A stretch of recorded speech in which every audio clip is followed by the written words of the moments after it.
Okay, so welcome to REDTACKLE TV. I have been receiving a lot of inquiry on area I want to start prawning. What should I buy?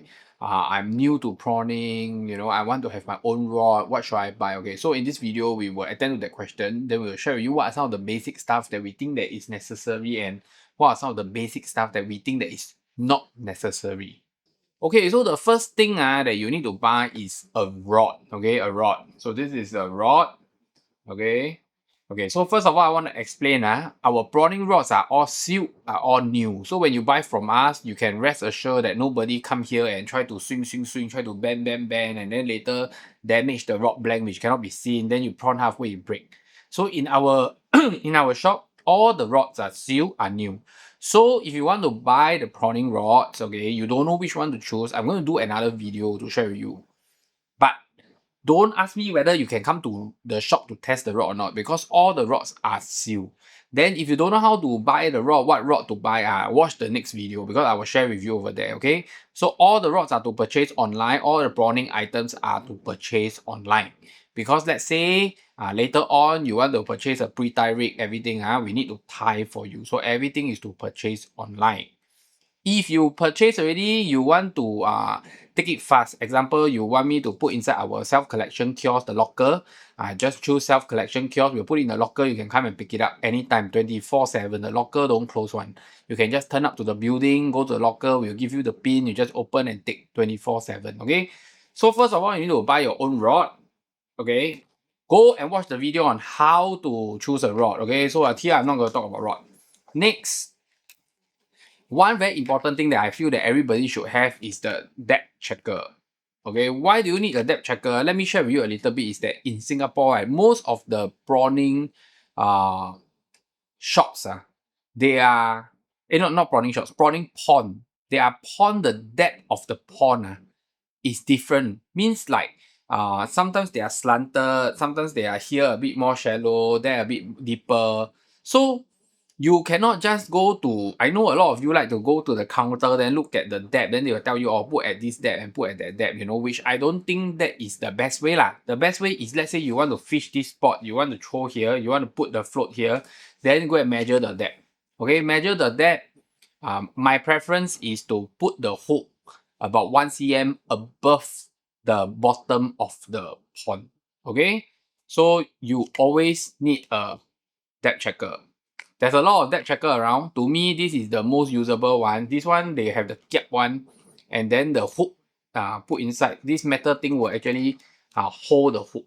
So there's some that you screw, some that you don't hold the hook, some is just weight. It drop off easily. I use the other brand. Some when you're measuring depth, right, it drop back inside the water, then you cannot find anymore. So this one is the safest. I have a customer that buy a pre-tie rig from us and tell me, Aaron, when I was measuring the depth, the rig broke.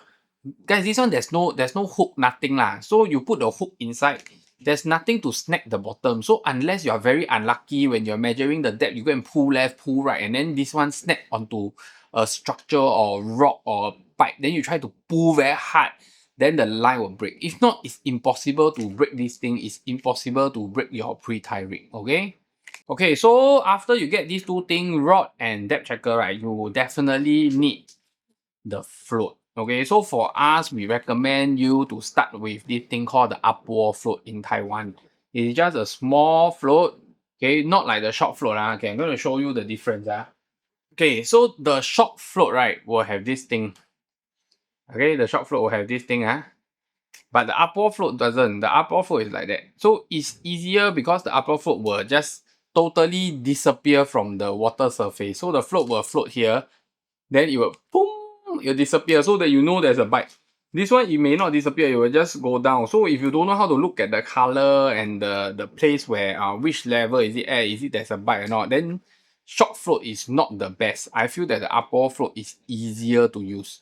So after that, you buy this, you must buy the pre-tie rig, because I will tie this to the single hook rig for you. So I will tie it, with the single hook, then I will put the stopper and the float and everything. I'll give you some weights for you to go and measure the depth of the, measure how sensitive you want the float to be. Some people, they prefer if you test, the water is around here, Then you say, I want to put one more float, one more weight so that it will sink a little bit to the line. We will provide you the weight, so you just have to put it on. Normally the weight, right, is put on top of the fast release clip, the shrivel. Okay, that's where we put it. Okay, so we will provide you the weight so that you must know how to go and measure the sensitivity. Because when I tie for you, right, if you buy the 2 or 2.5 flotation upward float, we will put on maybe about 1.5, 0.5, 1.5 or 0.15 or 0.2 gram weight. Okay, so we will give you extra. You clip it on, then you can go and measure where you want the water line to be. Okay, next, after you buy all these things, the pre-tie rig already give you a hook. So by right, you don't need to buy a hook. But if let's say you are a very regular prawning person, my suggestion is every trip you can change the hook. Okay, so you can buy the pre-tie hooks. So this is the pre-tie hooks. Every single hook, the length is the same. And this is also the hook that I will be giving you in the pre-tie rig.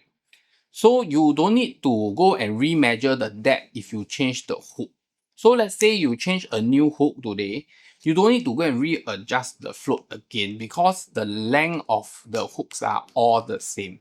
Okay, so I have already made this whole system as easy as possible, as one stop as possible for all the prawning people.